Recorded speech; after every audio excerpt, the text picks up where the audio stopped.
Welcome to the Ex Terra Podcast.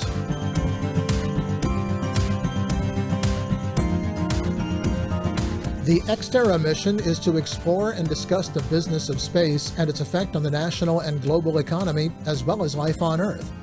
How does what happens in space affect your life every day? That's what we're exploring on the Ex Terra website, as well as on this podcast. Our guest today is Grant Blaisdell, co-founder of the Blockchain Analytics and AML company Coinfirm and Copernic Space, the marketplace for digital space assets. Grant, thank you for joining us on the program today. Thanks for having me. Glad to be here. Let's talk a bit both about Coinfirm and Copernic Space. If you wouldn't mind, give me a brief overview of both of those companies and how they complement each other. Well, Coinfirm and Copernic Space, as far as conception, were quite close to each other as far as an idea. Coinfirm, which I'm a co-founder of and the founding CMO of, was built on a vision of really two of our original co-founders, both Pavels, which looked into how the crypto and blockchain asset market was going to develop. What was going to be the biggest roadblock? How were we going to solve that roadblock? And we viewed those roadblocks, or the largest one that was going to happen was going to be regulatory focused, more specifically around anti-money laundering.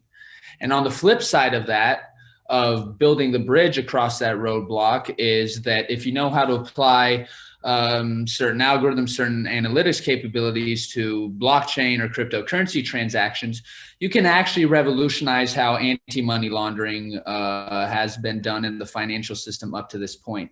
So in the traditional system, it's extremely inefficient. There's high overhead. It's around 2% effectiveness.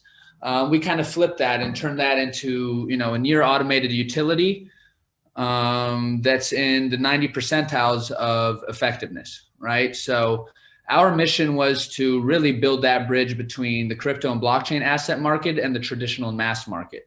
And we approached it right away off, an approach we call blockchain agnosticism.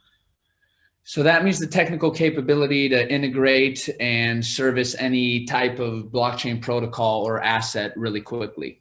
So this has allowed us within a few years this combination to become a global leader in this space and continuously prove over time, the validity of our vision, which when we were coming out wasn't as clear as it is now, right? And there is a certain parallel with that actually with Copernic Space. So Copernic Space is the parallel with that is from the blockchain element. Right. Copernic Space itself as a project, its history, its seed was planted 3 generations ago by my grandfather, actually, who was an aerospace professor pretty much down the street from me here in Warsaw at the military academy in Poland. And he was, for that era and place, quite a progressive, capitalistic minded guy, stuck behind that circumstance. And he had this thing of, okay, well, as a lot of people are starting to know, there's a massive element of intellectual capital, entrepreneurial capital that exists within Poland, Central Europe, former, Soviet bloc, right? But Poland is specific in this case.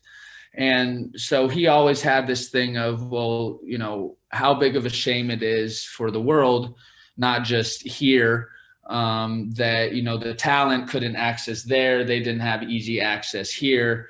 And that kind of planted the seed. My mother actually kind of carried the torch, and has done elements around the space economy for years. And you'll notice I use the term space economy and space industry differently throughout this conversation. Okay.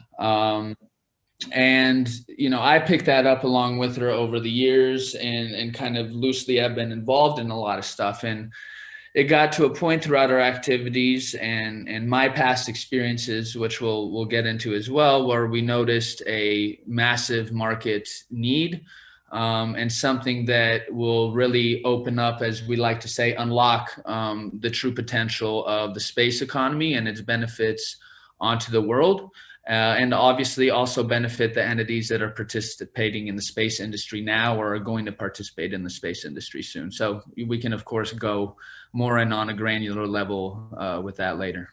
I want to back up just a little bit, though, because blockchain is one of those things that has kind of cropped up over the past few years, and maybe not everybody understands what the blockchain is. So can you explain what blockchain does a little bit? Yeah. That's a really hard question. It's actually one of my least favorite questions to answer in the space. Sorry about that. No, it's okay. It's just because it's so broad and expansive. Right. There's so much potential there and so many specifics, because it's almost like, in 95 or something, asking someone, well, what is the internet, right? How would you really encompass what that is? And it kind of has similarities to that aspect. To me, if I were to really take it down a grand level, like the internet to me revolutionized the element of how we access data, how we access content and share it, right? Blockchain's a little bit like that, but is doing more in the back and the foundational elements of the system. So at its core, really what it is, it's a distributed database in a certain sense. So if you take a look at Bitcoin, which is the genesis of all this technology, Bitcoin's blockchain is a system that registers and blocks all of the transactions that have ever happened in its history, where it's going, and certain characteristics of that transaction. What it allows is for, let's say, this decentralized sense of computing. So for example, Bitcoin's blockchain is the most powerful network in the world. You can take all the supercomputers in the world, put them together and try to hack it, and you can't do that. Why? Because it's distributed that across a network of computers that are all verifying that information at the same time. So the information is immutable, it's trusted. I say the internet revolutionized, the element of our user interface. This is revolutionizing trust between entities. And that's the reason why, for example, with Bitcoin, you can have someone that is sending $1 billion to someone at the other end of the world, and that's peer-to-peer. It's controlled. I mean, it's absolutely clear and put into the blockchain, but nobody can block it, right? No middlemen or third parties are necessary. Right. And what that revolutionizes in the sense, and you can see it in the financial markets, is people are able to access assets, transfer them, monetize them over time in ways that have never been possible. And if you look at it financially, that's one thing. But I look at it in the sense of data, products, and in the sense of Copernic Space, satellite data, imagery, et cetera. To me, blockchain represents a certain clarification from a lot of the systems that exist today. Our systems and industries are filled with generally middlemen, third parties that serve the purpose mainly of trust and transferring and reassuring data that's moving along some sort of chain. Blockchain totally eliminates that sort of process. And, with Copernic Space, as we get on the discussion, I'm going to show how we can help turn processes that take months in some cases and turn them into minutes or hours or days if necessary. You started out, Grant, in the music and digital media business. How did you get involved in applying blockchain technology to space commerce? Yeah, it comes back to kind of what I was talking about in a sense. So I view myself in a lot of ways as a creator, and it's very important, for a creator to understand how his intellectual property is being distributed, monetized, and he's being rewarded. Right. And what are the systems that are doing that? And how are they assuring me that what I am getting or what I'm generating is being protected and I'm being monetized properly? So I had some startups in the early mobile age around that, and did some projects with some big studios at the time in LA. I'm originally from California. And I feel like people around this technology have their little aha moments when they realize its potential. And mine was, well, we have all these platforms and all these controlling third-party middlemen that, once again, are there really for trust or for critical mass in the sense of media, is that there's people there. But if you ask them, you can name the big digital media companies of the time, whether it's in music or it's in online video media. And you can say, okay, what sort of system do you have where transparently, immutably, I can tell that this is how it was generated and this is how much I should get. Or am I just trusting you? And I'm not even putting ill will into anything. I'm just saying that system doesn't exist. So I had this moment where I realized, okay, you can create a new model that incentivizes, let's say, buyers, users, whatever medium you're in, to directly engage and transact and transfer value with the creators, holders of IP, holders of satellite data, whatever that product may be, right? And you can stretch this across a lot of spectrums. You saw this in the ICO boom in cryptocurrency, where little projects, a lot of them were garbage and horrible, but they were creating tokens, putting them out there in the public, and billions upon billions were raised this way. A certain financial revolution happened under most people's eyes, right? And so what you're seeing happen with the digitization and Web 2.0 when it comes to music and video, we're looking at stuff through Netflix now, et cetera. That's going to happen again in a different sense, related towards blockchain tech, right? But the space industry itself, for example, it's barely entered that Web 2.0. Right. So I actually think that there's going to be an interesting collision around space of Web 2.0 and what blockchain technically is counted as, which is Web 3.0. So that's how I got into it originally, is I found it as a solution for digital media. When you talk about digital assets in space, what do you mean by that?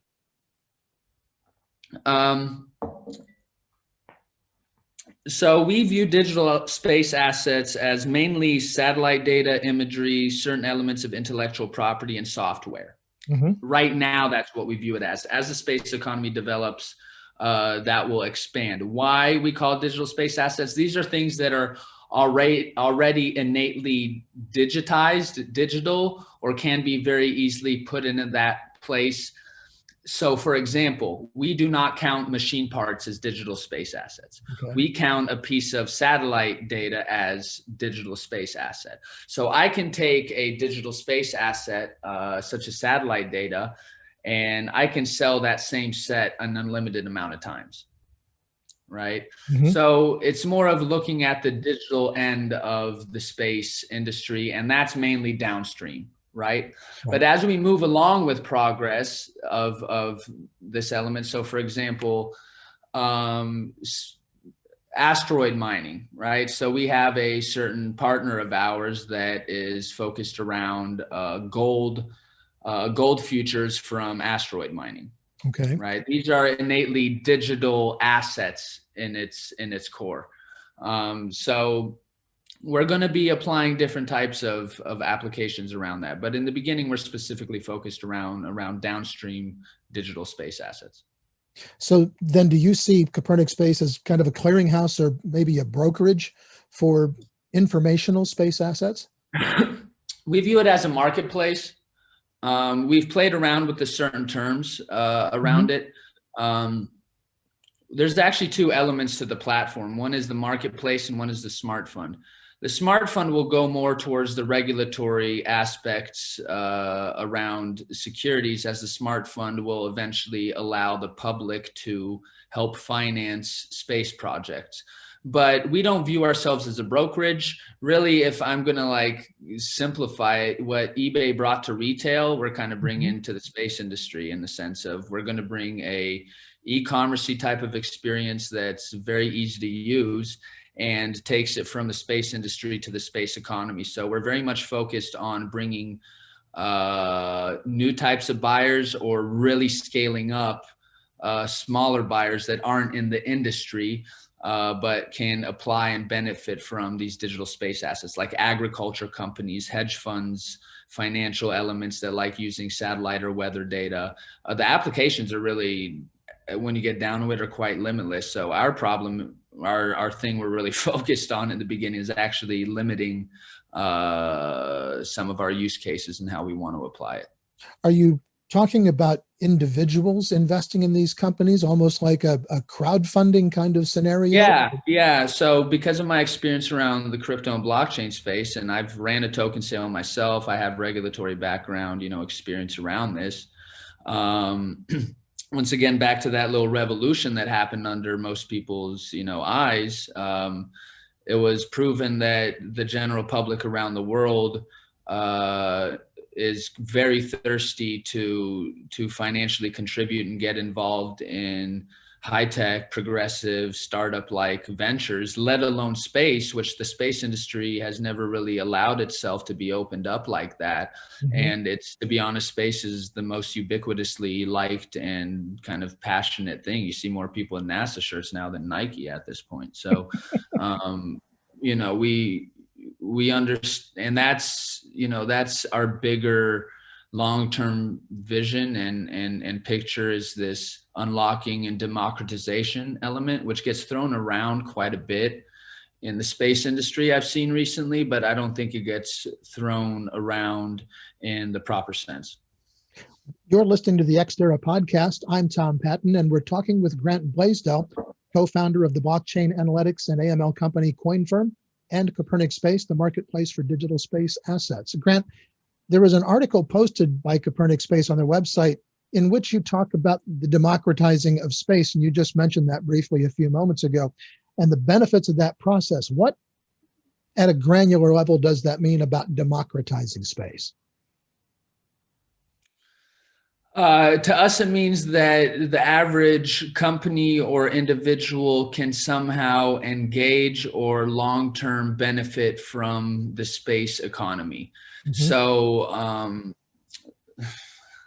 I kind of like this example. There was a company, relatively well-known, pretty big, well-known company in the space industry, where they released some content talking about democratizing, right? And there was something around it with, it used to be only NASA was shooting up satellites, and now, there's a bunch of companies doing it. Right. And, my viewpoint towards that was that totally misses the point of democratization, right? So that's so a bunch of other millionaires or billionaires came together, funded some stuff, and shot some satellites that cost millions and millions of dollars. So my thing to that is, I can't afford to own a satellite or shoot it up, but I could afford to own 1/1000th of a satellite. Right. So when I was talking about the Smart Fund, the marketplace will provide that in a commercial level for companies, SMEs, and maybe some individuals, but mainly corporates, companies, SMEs, to acquire satellite data or imagery that they can benefit from or apply. NGOs, lots of different applications of that. That's a sense of democratization.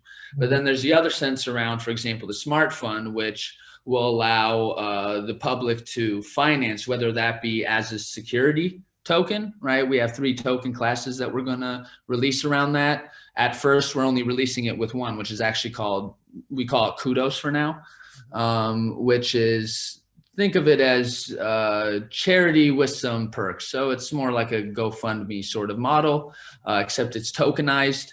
So that's something that, long-term crazy dream is, for example, if NASA would have a budget shortfall for a certain project, they could allow open it up to the American public to help finance it. For people who put in a certain amount, they could get a special kind of token that, they could go to Cape Canaveral and see a launch, right? I'm just kind of dreaming a bit. Sure. But if you take that down into the more of the private R&D, charitable run organizations or entities, and put that on a global or national scale, you can see the potential of that. So we start off with that because, that's something we can do right away. And later on, we get into utility and security. So utility is a token that represents some sort of thing that you can use it with. So in the case would be, you buy these utility tokens and then you can use these tokens for access to certain data later, right? Okay. And securities is obviously more of in the traditional investment field. So yeah, we really want to open it up to the global world to grow into what we think is going to be a brand new kind of wealth generation, a generational opportunity when it comes to wealth generation, which is going to be this new space economy, and not to lock it into, a very small segment of society. How does that contrast with a venture capital company that is wanting to invest in space companies? Because I've heard some people say that businesses or venture capitalists who are not directly involved in space should actually not invest in those things. Now you're saying open it up to the general public. Is a really stark contrast there. Yeah, honest opinion. Venture investors, venture capital, Wall Street, industry incumbents, lawyers, etc., very much benefit off selling you the fact that it is super complicated and they know best and they know what's coming. And I think we're being proven over and over again that a good percentage of that is smoke and mirrors and is a business model. So I have a different background. Like I said, I'm a creator. I'm an entrepreneur. We saw what happened on the Wall Street market the other week. I brought up, the ICOs element and how actually already a new generation of wealth was generated through blockchain assets and cryptocurrencies already. Right. Once again, it's a small penetration as far as a percentage of people in the world still, but it's already there, and it's billions upon billions upon billions upon billions that's been generated through it. Right. You saw the news yesterday that, Tesla and Elon bought $1.5 billion in Bitcoin, are just holding on to it. Right. And they're not the only ones that's happening with. That's happening with some of the oldest financial institutions in the world in American history, whether they publish it or not. I know that that's happening. Right. So, there's something that's changing fundamentally at the core when it comes to how we view and assess value, how we transact it, transfer it, and access it. And that's part of that democratization. But it's coming to, I see the space industry doesn't realize that it is not exempt from this coming to them. Just as the music industry thought it was in the beginning, it had an arrogance to it. Later, it tried to fight it, and then it either got eaten up by it or had to adapt. And that's going to happen to a certain level in the space economy and industry as well. What's the difference, Grant, between the upstream and the downstream segments of the space economy? Simple form, upstream is rockets, things that are going up into space, right? Mm-hmm. And that for the most part, at the end of the day, generate the downstream, or what we call the digital space assets, which would be the satellite data, the imagery, Earth observation, et cetera. Give me some of the applications that you see for blockchain technology for space commerce. Yeah, there's a bunch of people applying different ways, and you've seen potentially some contracts even go out from the government to entities focused on some sort of blockchain elements, whether it be through security, communication, et cetera. I saw one the other day. I think it's called Simba Chain. So free marketing to Simba Chain. There you go. So I'll tell you how we're looking at it. Right. So we're a marketplace at the end of the day, but the space industry and economy is sort of unique. You do have security elements. This is data that you access. You need to have a certain rights management element of it, especially when it comes to licensing, et cetera. Right. And these are all very kind of fragmented, segmented processes within the industry right now. Especially if you're talking to the younger, more nimble, startup-y type players, it's a big issue and headache for them from both ends, because a lot of times they're acquiring these digital space assets from these bigger entities, right? And then they also have to sell them on down the line, right? So these processes are extremely complex. What we're doing at the end of the day is we're allowing entities from a digital rights management end to come on, right, to register ownership of a digital space asset, right? So some set of imagery, et cetera. That gets tokenized actually and tied to their identity. And based off that root asset, they're able to either generate offers to place on the marketplace. So they would say, I am selling this access to this data set as a license, a 1-year license for $1,000, right? You place that on the marketplace. Mhm. What that's doing, it's actually creating it's creating a non-fungible token and what's called a smart contract. Think of it as like automated smart escrow, Okay. right? So then another entity comes on, a buyer end, and he sees on the marketplace, ooh, they got this. Let's say they like it right away. Price is cool. They see the details. Okay, great. They purchase it. What happens then? Funds hit that escrow, that smart contract. It unlocks. Funds go to the entity, and that token of ownership and the license transfers to that entity that just purchased it. Now they have immutable, validated ownership and license to access this stuff, right? And this is all fully auditable. It's all visible through the blockchain, right? And what they can then do, and what we're working on right now, is take that token, and with that, they have unique access, ownership, credentials, logins, etc.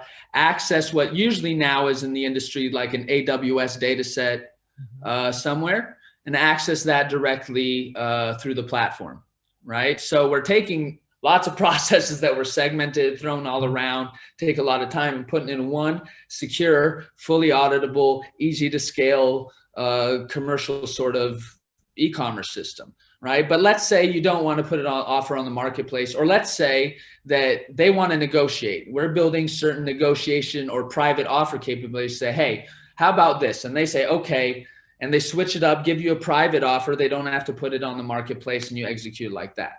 But a big thing we're working on for our product launch itself, because right now we're post MVP stage, is the capability for data on demand or request. Okay. So a lot of that is, more request based of, hey, I need this, right? So we're going to flip that pretty much to kind of simplify it. So request goes into the network, someone fulfills it, executes it, moves it along, right? So we're looking at capability, not only really making it much more effective and efficient and scaling up, potential commercialization, but we're allowing also for what at the end of the day is probably millions of companies or entities around the world to have a much more easy place to discover, engage, acquire, and access digital space assets. Look down the road 10 years, Grant, and tell me how you see Copernic Space and the space commerce market. What's in your crystal ball? Oh, I see. Well, downstream space markets around valued at a little over $200 billion already. I actually think its real value already sits at around $1 trillion. It's just about providing the transactional capability to acquire and access in an easy way, right? There's of course an educational and sell-in curve around that, but on a 10-year span, I see the majority of inter-industry transactions happening within systems and marketplaces like ours, as well as it absolutely unlocking that 200 billion to 1 trillion reality, which is not just from the industry sense, but unlocking it further out into these other players that want it, could benefit from it, don't have easy access and a way to acquire it. So I see that as one element. The other element, which long-term, some people are even more excited about when it comes to our project, which is great to hear in certain ways, is the smart fund element. And to where, what we saw with the ICO thing was, you have a kid, I'm saying a young person in India, for example, who is extremely passionate about space. And this can go in two ways, actually. He's extremely passionate about space, has some spare change or something, or he's putting it away every month. And, instead of whatever traditional way you would spend or invest that money nowadays, has the capability to potentially own something that has great potential return or has great emotional value, whatever it may be to him, that is related to the space industry or economy, and have these companies that are creating these great things, be able to benefit from that as well. The space industry does have a certain issue around with the, I talk to multiple startups almost a day at this point in the space. and because that's what we're focused on onboarding really at the end of the day. And there's a big, struggle around, okay, how do we really commercialize in the market? How do we really attract investors? All these sort of things, right? So to provide a certain way that kind of cuts that down, just like we did see in the ICO boom in 2017 and 18,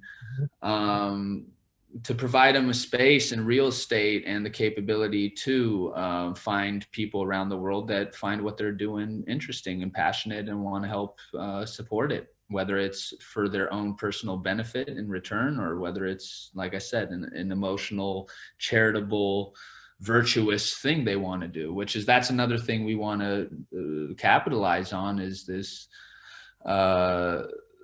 we really want to change the charity and giving industry and really show how much and what people are doing, right? Because lots of people like to flaunt what they do, but we like to kind of gamify it a little bit and show it for what it is. But either way, we see 10 years is when, we're already thinking about some of these, asteroid metals being tokenized and sold across Copernic Space on the marketplace. We see the potential for things to move that fast. So I think it's going to be a totally different industry, a totally different field. It's going to look totally differently. But it sounds to me like if I bring it down to a very pedestrian level, it's somewhere across between some kind of crowdfunding and almost an E-Trade or Robinhood kind of situation where people can get involved and invest in space companies. Yes, except we're non-custodial. We're not selling your data.